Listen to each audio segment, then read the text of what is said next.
యొక్క మెదళ్లలో మూఢనమ్మకాలను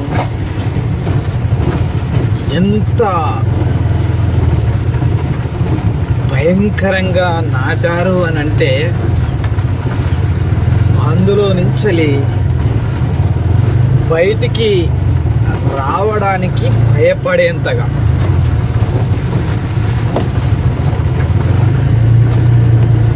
ఏదైనా ఒక పని చెయ్యాలంటే ఈ సాంప్రదాయాన్ని పాటించాలి, ఆ సాంప్రదాయాన్ని పాటించాలి, వాళ్ళే చేయాలి, వీళ్ళే చేయాలి, వీళ్ళు చేస్తేనే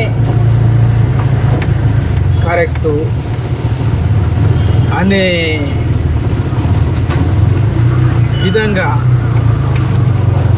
మనుషుల యొక్క ఆలోచనలలో మనుషులు చేసే పూజ పునస్కారాలలో మంచి చెడు కార్యక్రమాలలో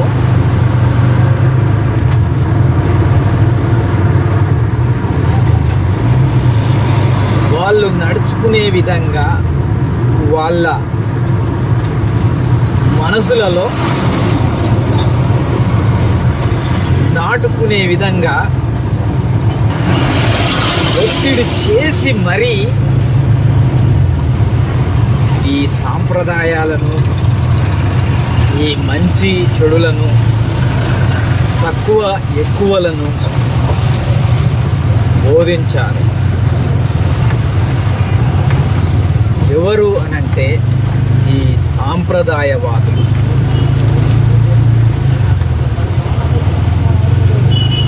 ఒకసారి ఆలోచన చేస్తే మన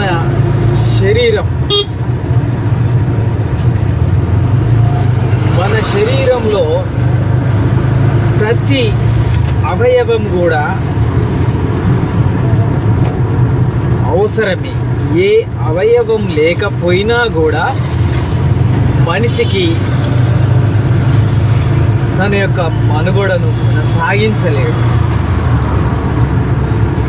ఒకవేళ కొనసాగించిన అవిటివాడిగా అందరి మాదిరిగా ఉండడు. అలాంటి మానవ శరీరంలో కాళ్ళకొక్క స్టేటస్ కల్పించారు. చేతులలో ఎడమ చేయికి ఒక రకమైన స్టేటస్, కుడి చేయికి ఒక రకమైన స్టేటస్, ఎడమ కంటికి ఒక రకమైన స్టేటస్, కుడి కంటికి ఒక రకమైన స్టేటస్.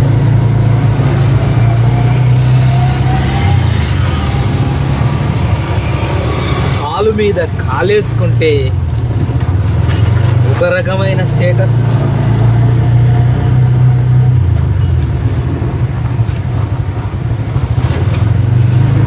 కాళ్ళు నిర్రదాన్ని నిలబడ్డ ఒక రకమైన స్టేటస్.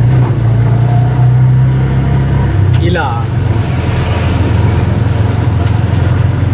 మనిషిలోని అవయవాలకు కూడా ఈ సాంప్రదాయం అనే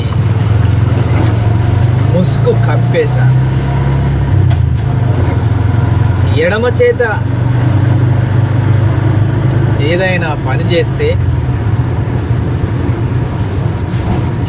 ఎడమ చేత చేస్తావెందుకురా అని, ఎడమ కన్ను అదిరితే ఏదో అరిష్టం ముంచుకొస్తుంది అని అంటారు. కుడి కన్ను అదిరితే ఏదో మంచి జరగబోతుందని అంటారు. కుడి చేయితో దానం చేస్తే అందరూ మెచ్చుకుంటారు, ఎడమ చేయితో దానం చేస్తే ఎవరు మెచ్చుకోరు.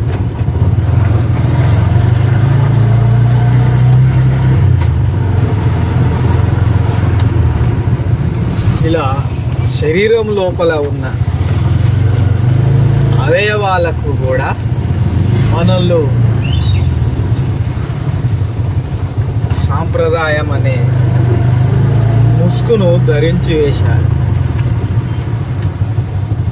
ఆవలి పూస్తే ఒక రకమైనది, తుమ్మొస్తే ఒక రకమైనది.